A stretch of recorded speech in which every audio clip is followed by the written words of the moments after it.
할렐루야. 오늘 제가 여러분과 나눌 말씀은 너무 잘 아는 스토리입니다. 어려서부터 선데이 스쿨 가셨던 분은 만약에 외우는 그런 스토리이죠. 누가복음 19장 말씀으로 1절부터 10절까지 우리 한번 합독해 보시겠습니다. 시작. 예수께서 여리고로 들어가 지나가시더라. 삭개오라 이름하는 자가 있으니 세리장이요 또 한 부자라. 그가 예수께서 어떠한 사람인가 하여 보고자 하되 키가 작고 사람이 많아 할 수 없어 앞으로 달려가서 보기 위하여 돌 무화과 나무에 올라가니 이는 예수께서 그리로 지나가시게 되밀어라. 예수께서 그곳에 이르사 쳐다보시고 이르시되 삭개오야 속히 내려오라. 내가 오늘 내 집에 유하여야 하겠다 하시니 급히 내려와 즐거워하며 영접하거늘 무사람이 보고 수군거려 이르되 저가 죄인의 집에 유하러 들어갔도다 하더라. 삭개오가 서서 주께 여짜오되 주여 보시옵소서 내 소유의 절반을 가난한 자들에게 주겠사오며 만일 누구의 것을 속여 빼앗은 일이 있으면 내 갑절이라 갚겠나이다. 예수께서 이르시되 오늘 구원이 이 집에 이르렀으니 이 사람도 아브라함의 자손임이로다. 인자가 온 것은 잃어버린 자를 찾아 구원하려 함이니라. 아멘. 대충 스토리가 어떻게 돌아가겠구나. 이제 이 성경 구절을 통해서 설교도 너무 많이 들으셨을 거예요. 근데 오늘 제가 또 받은 은혜를 여러분과 나누기를 원합니다. 나는 이곳 여리고에서 흔히 볼 수 있는 일명 뽕나무입니다. 어떤 사람은 저를 돌 무화과 나무라고도 합니다. 저는 언제나 여기에 늘 오가는 사람들을 이렇게 관찰하곤 한답니다. 어느 날 예수님이 이곳을 지나가신다고 많은 사람들이 모이기 시작했습니다. 그래서 나도 궁금해서 나무가지 끝으로 그분의 모습을 보려고 하는데 한 사람이 저를 타고 이렇게 올라오는 겁니다. 도대체 누구야 하는데 제가 너무나도 잘 아는 사람이었습니다. 바로 삭개오. 그는 이곳에서 통행하는 그런 물건과 사람에게 통행료를 매기는 세리들의 대표였습니다. 바로 세리장이었죠. 그는 늘 어깨에 힘을 주고 거만하게 다녔습니다. 사람들은 그의 거드름 피고 걷는 모습을 보며 수군거리고 피해 다녔었습니다. 그런데 그런 삭개오가 갑자기 어린아이처럼 제 위에 올라와서 거기에 매달려 예수님을 보려고 하는 거예요. 얼마나 무거운지 참 막 어휴 하면서 한숨을 쉬고 있는데 예수님이 마침 그때 지나가시는 거예요. 그런데 웬일입니까? 예수님께서 삭개오에게 내려오라고 하시는 거예요. 오늘은 참 신기한 일을 많이 보는 그런 하루였네요. 세리장 삭개오는 어른이 아닙니까? 어른이 나무에 올라가는 것은 모든 정황상으로 볼 때 절대로 있을 수 없는 일입니다. 그러니 내 입장에서 보면 오늘 일을 일기에 안 쓸 수가 없었던 것이죠. 오늘 이 삭개오의 이야기는 우리가 너무나 잘 아는 이야기다 보니까 이미 다 아는 이야기지 하고 더 깊은 의미를 놓치기가 쉽습니다. 먼저 그는 여리고에 살았습니다. 그런데 여리고 그러면 여러분 가장 먼저 생각나는 게 구약의 여호수아가 무너뜨렸던 여리고성이 생각나시죠? 근데 성경에 보면 여리고가 한 군데가 아닙니다. 먼저는 구약에 나오는 그 여리고성 어디 위치냐면 요단 계곡에 위치해 있고요. 오늘 누가복음에서 말씀하는 이 신약의 여리고는 어디 있었냐면 거기 요단 계곡 위치 남쪽으로 1.6km 내려온 지역에 있습니다. 바로 헤롯이 겨울 궁전이 있었던 그런 위치입니다. 예. 이렇게 이스라엘은 지형상으로 사막이라서 물 공급이 여의치가 않았습니다. 근데 다행히 삭개오가 살던 이 여리고는 해발이 낮은 곳이어서 물 공급이 잘 된 곳이라 나무가 많이 무성했습니다. 그래서 그러다 보니까 상업과 교통의 중심지가 되었고요. 많은 사람들이 살고 싶어하는 아주 녹색이 푸르한 부유한 도시였습니다. 근데 때는 바로 로마가 이스라엘을 지배하던 그런 시절이었습니다. 로마는 지배하던 나라에 대해서 해당 지역에 살고 있는 유대인을 고용해 가지고 동족의 세금 걷는 일을 하도록 했습니다. 이 사람들을 일컬어서 바로 세리라고 불렀던 것이죠. 그때나 지금이나 세리들은 비난과 손가락질의 대상이 아니겠습니까? 특히 이 로마 제국이라는 엄청난 이 공권력을 등에 업고 유대인 이 동족의 세금을 강탈했던 배신자, 또 조롱의 대상. 따라서 사람들의 이 세리에 대한 인식이 매우 지금이나 그때나 부정적이었죠. 그러나 누구도 건드리지 못하는 권력과 세리로서의 막대한 부를 축적한, 요새 말로 얘기하면 돈밖에 없는 사람이에요. 그가 바로 삭개오였던 거죠. 동족으로부터 혐오감 1위의 인물이었던 것입니다. 그런 그에게 혼자만이 가지고 있던 고민이 있었습니다. 채워도 채워지지 않는 목마름, 그리고 지워도 지워지지 않는 이 마음의 상처, 마음의 울분, 이 삶의 결함들, 욕망을 채우며 얻는 그 즐거움은 가짜였고 잠시뿐이고 자신의 죄와 콤플렉스를 가려줄 것 같았지만 그렇지 못했습니다. 이 돈과 권력으로도 극복할 수 없는 콤플렉스가 있었던 것이죠. 그러한 삭개오는 예수님이 자신이 살고 있는 여리고를 통과하신다는 이야기를 듣게 됩니다.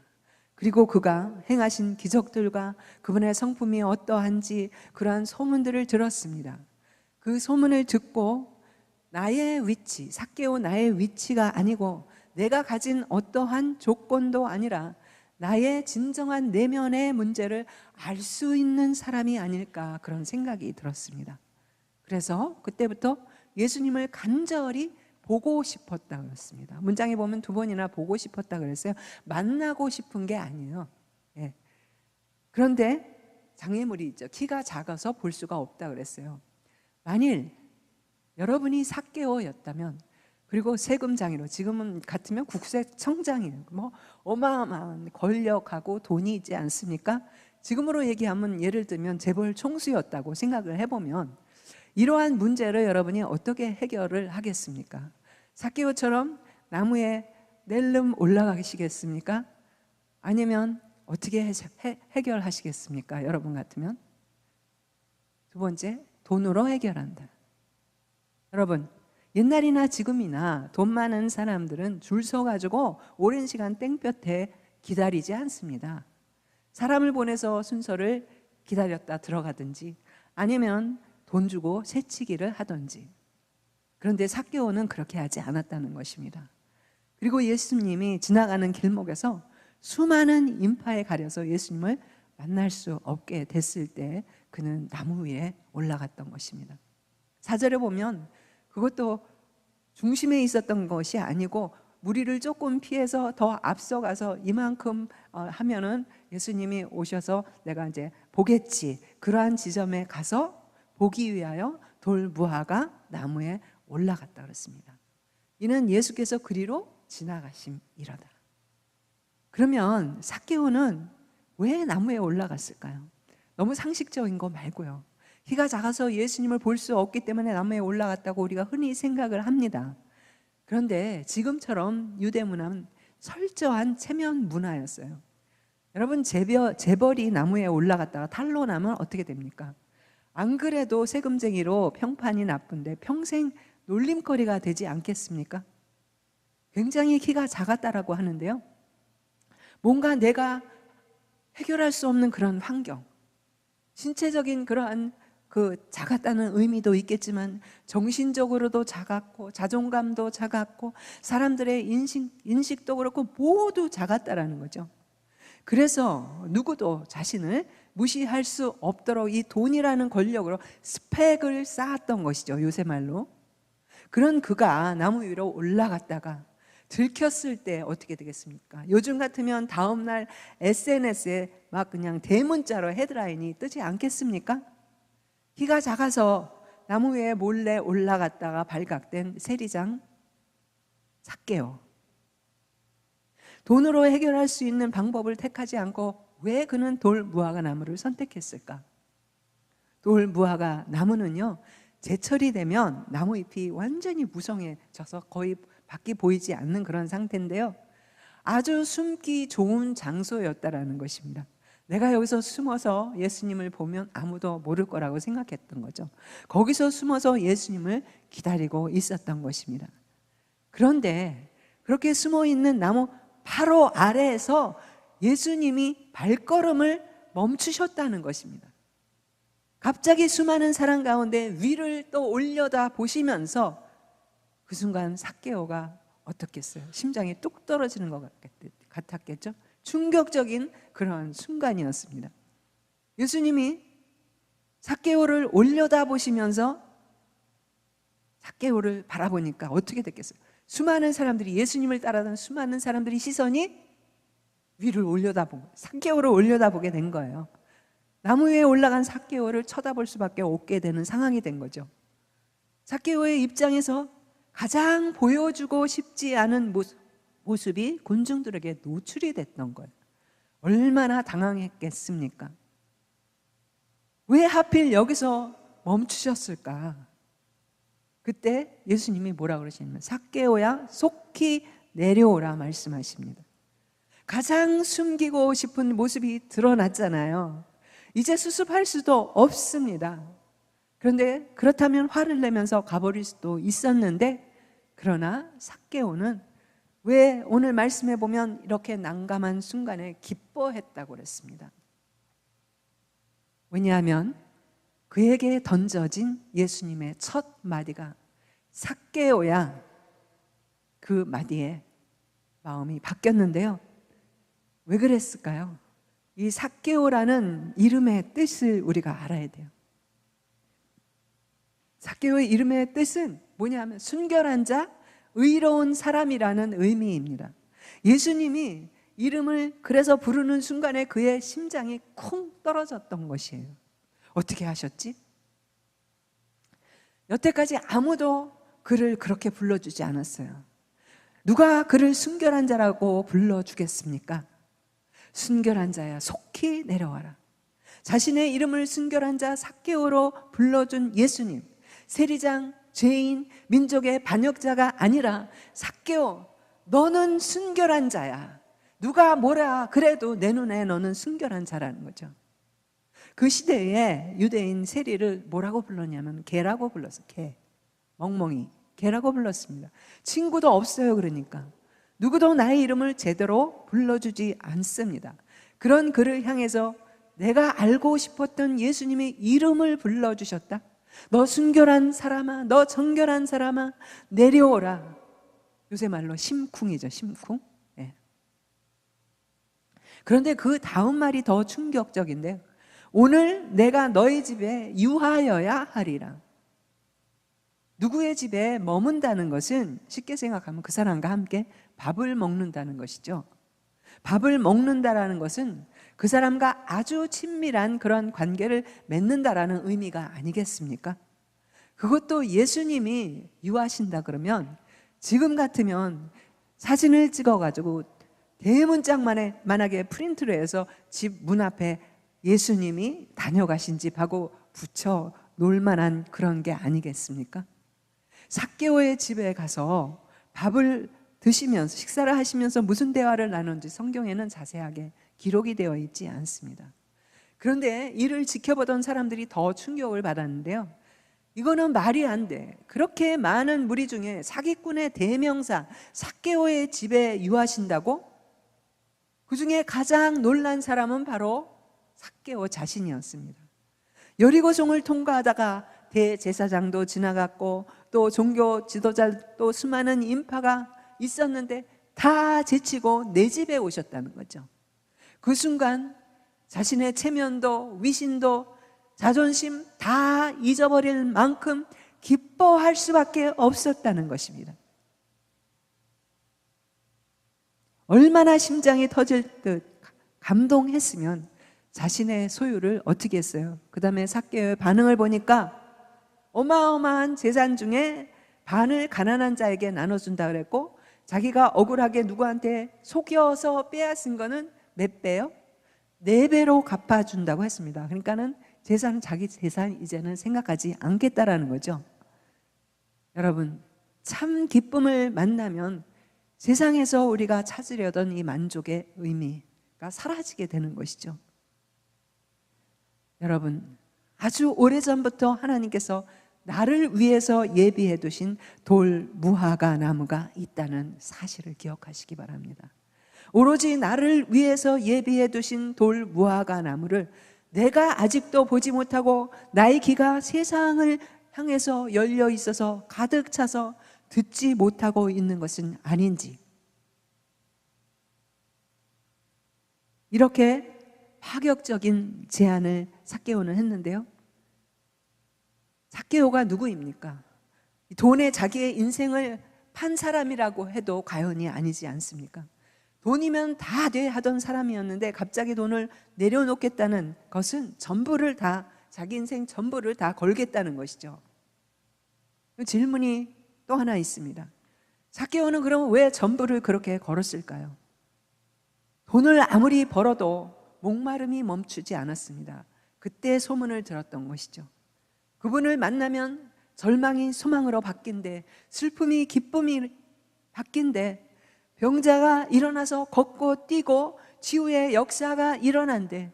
그 예수님을 만날 수 없겠지만 보고라도 싶어서 나무 위로 올라간 것이었습니다.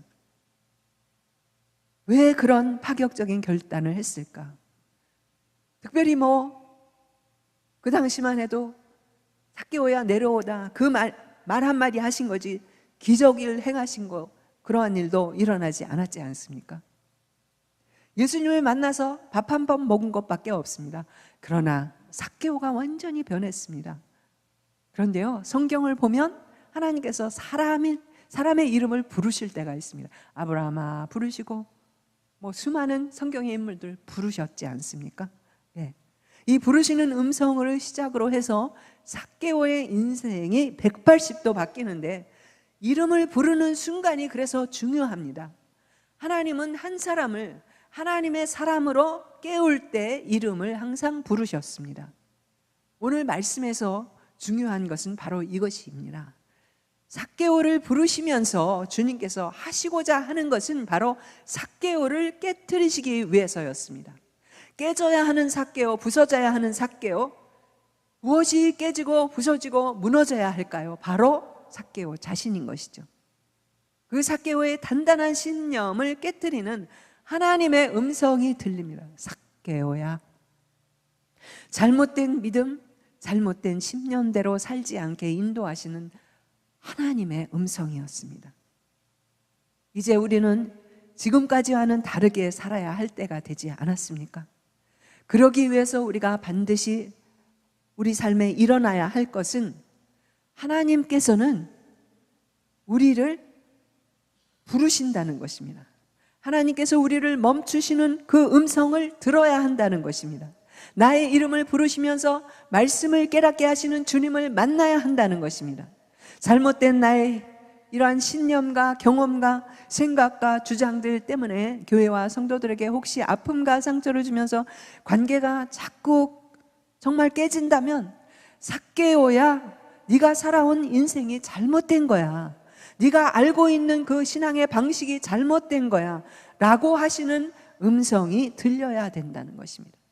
그 순간이 하나님께서 내게 오셔서 나를 고치시는 순간이기 때문입니다. 네가 맞지 않아, 하나님의 말씀만이 맞아. 교회에서 자연스럽게 만들어진 전통들이 너무나 많습니다.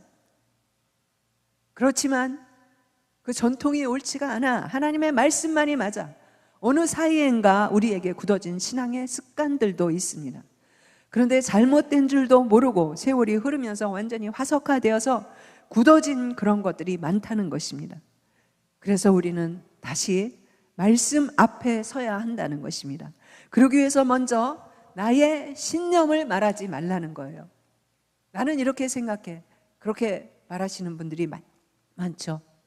나의 경험을 말하지 말라는 것입니다. 내 말은 줄이고 듣기부터 하라는 것입니다. 하나님의 말씀을 더욱 집중해서 들으라는 것입니다. 듣는 것부터 시작해서 내 안에 굳어진 이 신앙의 습관과 잘못된 신념을 깨닫고 생각을 바꾸시는 하나님을 만날 수 있기를 바랍니다. 그리고 이제 하나님의 말씀대로 살아낸 이야기를 우리가 하자고요. 내 방식대로 알았던 성경이 아니라 내가 살아낸 성경이 뭐라고 나누자는 것입니다. 말 잘하는 사람이 아니고, 정말 말 잘하는 것을 드러내는 것이 아니고, 하나님의 말씀에 순종한 사람이 드러나는 그런 가정, 일터, 교회가 되어야 되지 않겠습니까? 하나님께서, 예수님께서 삭개오의 이름을 부르시는 그 순간 인생이 정말 완전히 바뀌었는데, 인생의 주인이 바뀌었습니다. 세상의 것을 발견한 사람은 내 것을 포기할까 말까 망설이지 않습니다. 삭개오의 파격적인 이 결단, 자기가 욕 먹으면서 평생 쌓아올린 것 다 소용이 없더라는 것입니다. 그런데 여러분, 삭개오가 그 당시에 예수님을 만났을 때 다 팔고 다 주고 그런 행위를 보시고 네가 구원받았다고 하셨나요? 재산 아직도 하나도 처분하지 않았습니다. 그런데 믿음에는 결단이 반드시 먼저 따른다는 것이죠. 그는 물질을 하나님께 드린 게 아닙니다. 그의 소유권, 이거는 내 거라고 생각하던 그 소유권을 주님께 내어드렸던 것입니다. 인생의 주인이 바뀌었기 때문이죠. 이제 주님 뜻대로 살겠다라는 결단이 아니겠습니까? 그런데 요즘 우리 자신을 돌아보면 신앙의 현주소가 어떻습니까? 우리가 인카운터 하거나 부흥회 하거나 막 그럴 때는 막 은혜를 받아서 주님, 내 시간도 주님 것입니다. 내가 가지고 있는 물질도 주님의 것입니다. 내 자녀도 주님의 것입니다. 다 죄송합니다. 다 내려놓고 그리고 갓빛해가지고 내려오지 않습니까? 그런데 12월이 지나고 1월이 들어서 또 새 마음으로 으쌰으쌰 하다 근데 지금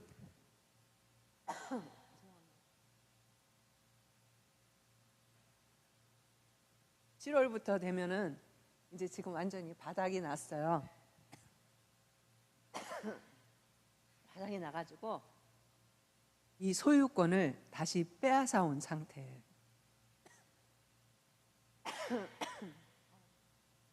너무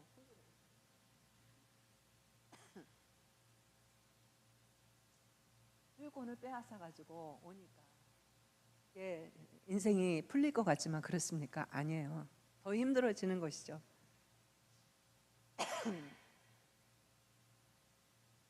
우리는 인생의 많은 핸디캡을 안고 살아갑니다. 특별히 내가 바꿀 수 없는 자라온 환경, 그것 때문에 끙끙 앓죠. 얼마나 많은 핸디캡이 있습니까? 신체적으로도. 컴플렉스가 없는 사람이 과연 있을까요? 따져보면 한두 가지 컴플렉스는 가지고 있습니다. 왜? 사람은 완벽할 수 없기 때문입니다. 그러니까 가져도 더 많이 가지고 싶어하고, 나에게 조그만 티끌 같은 컴플렉스도 내 자신의 눈에는 주먹만하게 보이는 게 그게 현실이라는 것이죠. 성공한 사람치고 그런데 컴플렉스 하나 없었던 사람이 없어요. 성경의 인물 다 그렇죠. 위인전에 나오는 사람 다 그렇지 않습니까? 그렇기 때문에 컴플렉스를 부정하기보다는 극복하는 게 더 필요하다는 것입니다. 여러분, 야구 선수들이 쓰는 야구공 있죠? 야구공 한번 이렇게 주의 깊게 살펴본 적이 있습니까? 보면 다른 공들은 다 매끄러운데요, 야구공은 이게 실로 꼬맸어요. 그죠? 꼬맨 자국이 있어요. 그 스티치처럼 있어요. 그런데 그 상처 자국 때문에 야구공이 아주 멀리 높이 날아간다는 거예요. 야구장에서 신발을 닦는 그 아르바이트를 하던 한 소년이 야구 감독의 신발을 닦다가 야구공이 그렇게 멋지게 포물선을 그리며 날아가는 이유를 물었을 때 얻었던 답입니다. 이 꿰맨 상처 자국이 공을 더 멀리 보내는 원동력이라는 것입니다. 그래서 그는 자신의 불우한 그런 환경을 핸디캡으로 여기지 않고 야구공의 그 실밥, 상처로 여기고 오히려 더 큰 꿈을, 아주 큰 꿈을 꿨다라는 것입니다. 그 소년이 누군지 아십니까? 바로 아프리카 가난한 나라 가나의, 나라도 이름을 잘 줘야 돼, 그렇죠? 가난한 나라 가나. 가나의 불우한 가정에서 태어나서 고달픈 시절을 보낸 코피 아난 전 정말 UN 사무총장, 여러분 다 아시죠? 유엔 사무총장이었습니다. 자신의 콤플렉스를 숨기고 덮으려고만 말고 그것을 극복하면 오히려 성공의 원동력이 될 수 있다라는 것입니다. 그러나 사람들은 콤플렉스가 있으면 어떻게 합니까? 될 수 있으면 아주 최대한도로 포장을 하라고 완전히 프리텐드 하면서 숨기면서 살아가지 않습니까? 그러니 인생이 얼마나 피곤하겠습니까? 그런데요, 이 핸디캡은요, 주님이 나를 부르시는 통로라는 것입니다. 이 작은 키라는 핸디캡을 가진 사람의 자존심이 과연 그런 일을 허락했겠냐는 거죠. 삭개오요. 더군다나 명색이 세리입니다. 우두머리인 사람이 어린아이처럼 나무 위에 올라서기까지 예수님을 구경하라고 했을까? 삭개오는 이 예수님이 너무나 알고 싶었던 것이죠. 왜냐하면 다른 사람들의 삶을 변화시켰던 분이라면 나의 삶도 변화시킬 수 있을지 모른다는 한 가닥 그런 기대가 있었던 것입니다. 예수님은 그러한 삭개오를 보셨습니다. 지금까지 자신이 살아오면서 포장 속에 감추어져 있던 이 자신을 제대로 바라봐줄 그런 사람은 예수님이 처음이었습니다. 삭개오는 그래서 너무 신이 나가지고 예수님을 자신의 집에, 또 즉 자신의 마음의 집에 모셨던 것입니다. 우리는 살아가면서 오늘도 교회 많은 분들 가운데 우리가 어울려 살아가지만 많은 사람들과 직장에서도 그렇고 어울려서 살아갑니다. 그러나 사람들은 이 포장된 내 삶의 껍데기만을 볼 수가 있을 뿐입니다. 그들은 그 옛날 삭개오를 죄인 취급했던 것처럼 우리는 평가를 받습니다. 내 껍데기만 보고 내가 좋은 사람이다, 또 나쁜 사람이다, 신뢰할 만하다, 믿지 못할 사람이다, 성공한 사람이다, 실패한 사람이다, 또 존경할 만한 사람인지 순간순간 우리는 평가를 받으면서 살아갑니다. 그러니까 교회 나가는 것조차도, 직장에 가는 것조차도 얼마나 긴장이 됩니까? 그러나 정작 그들은 내 안에 감추어진 내 영혼의 문제를 들여다보지는 못한다는 것입니다. 내가 얼마나 아파하는지, 얼마나 목말라 하는지, 얼마나 굶주려 있는지, 얼마나 고통을 받는지, 얼마나 힘들게 싸우고 있는지, 얼마나 몸부림치고 있는지, 얼마나 힘겹게 버티고 있는지 모른다는 것입니다. 하지만 예수님은 이 포장 속에 감추어진 나를 보신다는 것입니다. 그분은 내 삶의 이 껍데기를 보고 평가하지 않는다는 것입니다. 상상할 수 없을 만큼 엄청난 이 삭개오의 결단이 이제야 이해가 됩니다. 난생 처음 이 껍데기 안에 감추어진 자신의 영혼을 바라보아 주셨던 분, 예수님. 그분 앞에서 자신이 생명처럼 붙들고 있었던 그 많은 재물은 더 이상 아무런 의미가 없었고, 그동안 자신이 의지하며 살아왔던 이 삶의 방식도 더 이상 아무 가치가 없게 된 것입니다. 예수님을 얻기 위해 모든 것을 버리는 그 결단을 내리게 된 것이죠. 그렇게 예수를 만난 삭개오, 더 이상 잃어버린 자가 아닙니다. 맨 마지막 절에 예수께서 이르시되 오늘 구원이 이 집에 이르렀으니 이 사람도 아브라함의 자손임이로다 했습니다. 삭개오는 아브라함의 자손이었음에도 불구하고 하나님의 약속과 그 축복을 누리지 못하고 살았습니다. 그 순간 하나님의 언약과 모든 축복과 약속이 삭개오 삶으로 쑥 들어온 것입니다. 그리고 그는 더 이상 탐욕스러운 부자가 아니었습니다. 자신의 것을 이제는 나눌 수 있는 진정한 부자가 된 것이죠.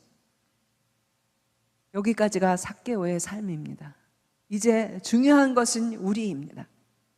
오늘 삭개오의 이야기가 나에게 던져주는 메시지가 무엇입니까?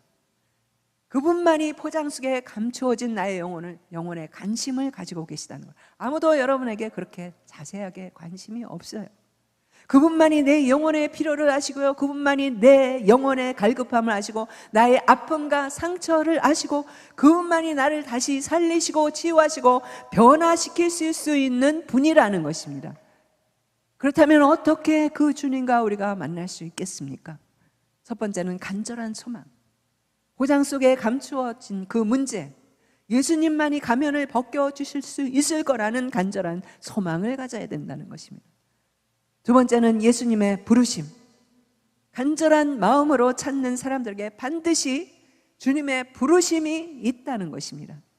특히 여러분이 인생의 그늘 속에 있을 때, 골짜기에 있을 때 주님께서 반드시 부르십니다. 그렇기 때문에 그 부르시는 주님의 소리를 들으라는 것입니다. 세 번째, 부르심의 결단이 필요합니다. 결단을 해야 할 것을 결단하지 않으면서 변화되기를 기대한다는 것은 큰 모순인 것이죠. 그리고 마지막으로 내가 누구인지 다시 회복되어야 되는 거죠. 나를 다시 찾으라는 것입니다. 여러분 누구입니까? 여러분 누구십니까? 일주일 동안 살아가면서 내가 누구인지 정확하게 기억하면서 내가 내 자신에게 정말 부르짖으면서 고백하면서 나는 누구다라고 하셨습니까? 여러분 수년 전에 만화 영화가 나왔는데 라이언 킹이라는 만화 영화가 있었어요. 그렇죠? 다들 보셨을 거라고 믿습니다. 오래전에 히트쳤던 이 만화 영화인데요. 그중에 그 내용이 참 성경적인 내용이 나와요. 그래서 한번 나눠보기를 원하는데요. 이 아버지 무파사, 그러니까 킹 오브 라이언이죠. 아버지 무파사가 죽고 나서 아들 신밧이 킹 오브 라이언이 됩니다. 그러나 그 정글이 어린 아들에게는 장난이 아닌 거예요. 감당하기에 너무 버거운 그러한 일이었고 곳이었습니다. 수많은 야수들이 공격을 해오고 하이에나들이 막 때로 막 모함을 하고 그러한 상황인 거죠.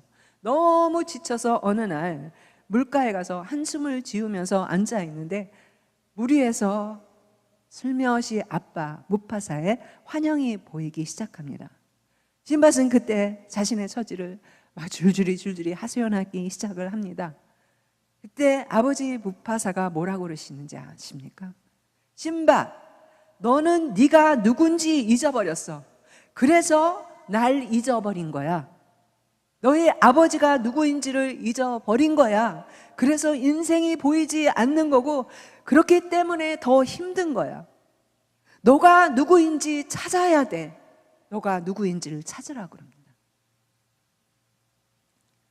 삶에 눌려서 내가 누구인지도 잊어버리는, 그렇게 사는 하루하루가 너무나 정말 힘들지 않겠습니까? 그러면서 아버지가 내가 정글의 왕으로서 가장 자랑스러워하는 것이 네가 바로 내 아들이라는 사실이야. 그때 신밧 아들이 뭐라고 대답하는지 아십니까? 전에는요 나도 그렇게 생각했어요. 근데 삶이 너무나 어려우니까 전의 생각이고요. 그때 막 호령처럼 그 무파사 아버지가 No Simba, that's forever. 아니야 신밧이야, 네가 내 아들이라는 것은 영원히 바뀌지 않아. 그러면서 아들 신밧이 대답을 하는데요. 제발 이제는 저를 혼자 남겨두고 떠나지 말아 주세요. 부탁을 합니다. 그때 아버지 대답이 나는 너를 결코 떠나지 않았어. 한 번도 너를 떠나지 않을 거야. 네가 누구인지 기억해야 돼. 네가 누구인지 기억해라. 강조하십니다. 반드시 기억해야 돼. 왜? 항상 왕이 너의 길을 인도할 거야. 신밧이 아들이 우리 계속 기도할 때도 그러죠. 뭐 하나님 뭐라 그러면 또 한마디 대꾸하고 또 계속 안 되는 익스큐즈를 하잖아요. 신밧이 또 그래요. 하지만 내 눈에는 보이지를 않네요. 그랬을 때 아버지가 뭐라 하냐면 계속 찾아야 돼. 포기하지 말고 계속 찾아야 해. 무파사가 마지막으로 다시 묻습니다. 너는 누구냐? Who are you? I am Simbat of son of Mufasa. 그렇게 드디어 대답을 합니다. 그리고 영화 장면이 신바트가 그의 적수와 싸울 것을 결심하고 다시 정글로 달려가고 뽀얀 연기가 막 이렇게 영화 속의 장면이 그렇게 나오지 않습니까? 다시 삶의 자리로, 현장으로 돌아간 것이죠. 성도님들이 저한테 기도받으러 오실 때 목사님 기도해 주세요. 그렇게 부탁을 합니다. 저는 그 말 속에서 목사님 저 위로받고 싶어요. 그렇게 저한테는 들립니다. 결국 그 부탁의 숨은 뜻이 뭐겠습니까? 하나님 저를 응원해 주세요가 아니겠습니까? 주님은 내가 어떻게 살았던 어떤 상황이든 상관없이 응원하시는 하나님임을 많은 분들을 기도하면서 알게 되었습니다. 삭개오를 순결한 자라고 부르신 깊은 의미가 뭐겠습니까? 나는 너를 응원하러 여기 왔어. 모든 사람들은 다 너를 사기꾼이라고 몹쓸 사람이라고 하지만 나는 너를 알아. 네 안에 그 갈망을 알아. 너는 순결한 자야. 너는 청결한 자야. 너를 응원하러 왔다. 오늘 그 장면이 그거라는 것입니다. 여러분 직장 일에도 숨도 못 쉬고 건강 때문에도 힘들고 내가 노력한 만큼 결과도 안 나오는 상황 속에서 마음이 지쳐있는 분들이 얼마나 많습니까? 요즘 얼마나 힘드십니까? 네, 여러분 주님이 부르시는 음성을 들으시기 바랍니다. 넌 무엇보다도 가치 있는 사람이야. 넌 이미 충분해. 이미 너는 충분해. 난 너를 언제나 응원해.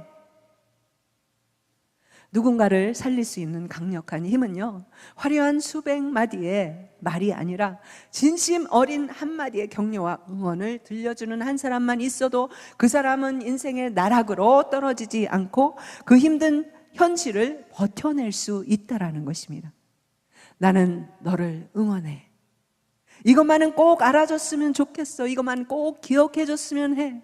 이 주님의 음성을 여러분이 꼭 들을 수 있으면 좋겠습니다. 나는 과연 잘 살고 있는 것일까? 벌써 금년도 반이 훅 지나가지 않았습니까? 이제 여름, 더운 여름, 한여름 지나고 9월 달에 10월 달에 인카운터하고 땡스기빙, 크리스마스 하면은 금년도 끝이 납니다. 내 인생에 정말 가치가 뭔가 찾기 전에 나의 가치가 아니고 가장 소중한 가치를 잡으라고 저는 응원하고 싶습니다.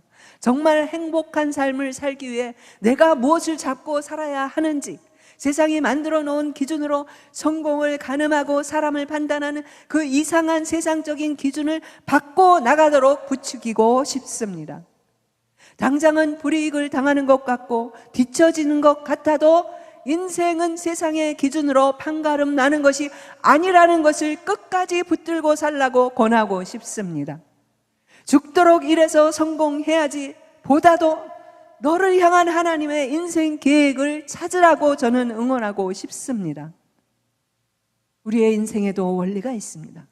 이 원리를 알고 사는 사람과 원리를 모르고 사는 사람은 삶의 질이 완전히 다른 것입니다. 인생에는 사람의 힘으로 할 수 있는 일이 있고 사람이 할 수 없는 일이 있지 않습니까? 그러므로 내가 할 수 없는 일을 할 수 있는 하나님께 모든 것을 맡기라고 응원하고 싶습니다. 아멘. 세상 사람들은 세상의 중심에 서 있는 것을 성공이라고 말합니다. 세상의 중심에서 밀려남은 실패했다고 합니다. 그러나 하나님은 세상의 중심에 서 있는 것이 성공이라고 말씀하신 적이 없습니다. 우리가 서 있는 그곳, 여러분이 서 있는 그 어려운 환경, 그것을 바로 세상의 중심으로 만들어 주시겠다고 하십니다.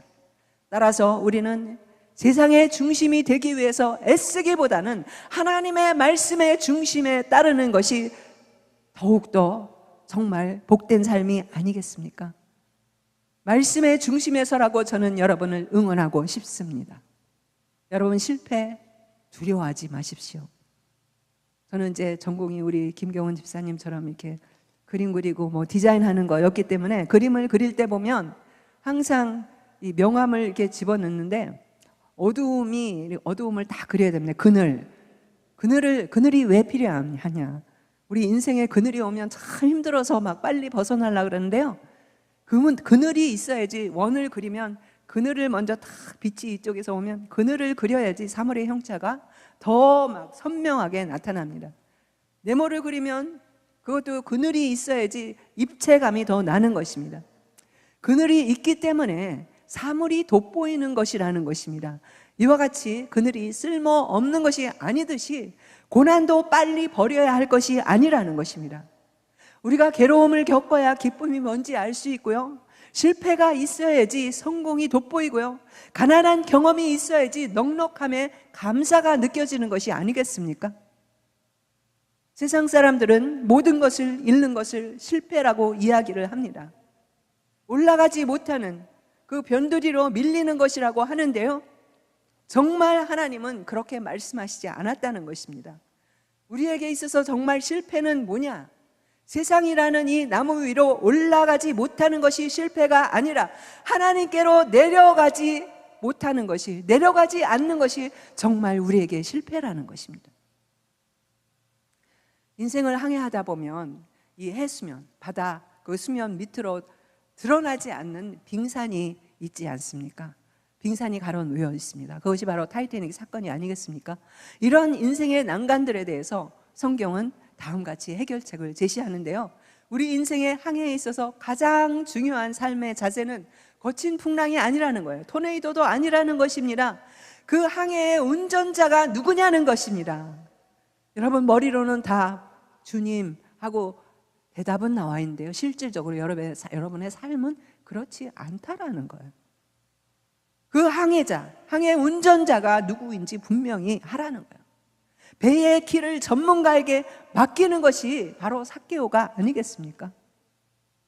우리가 앞으로 살아가야 할 인생에 어떤 일들이 펼쳐질지 여러분 아십니까?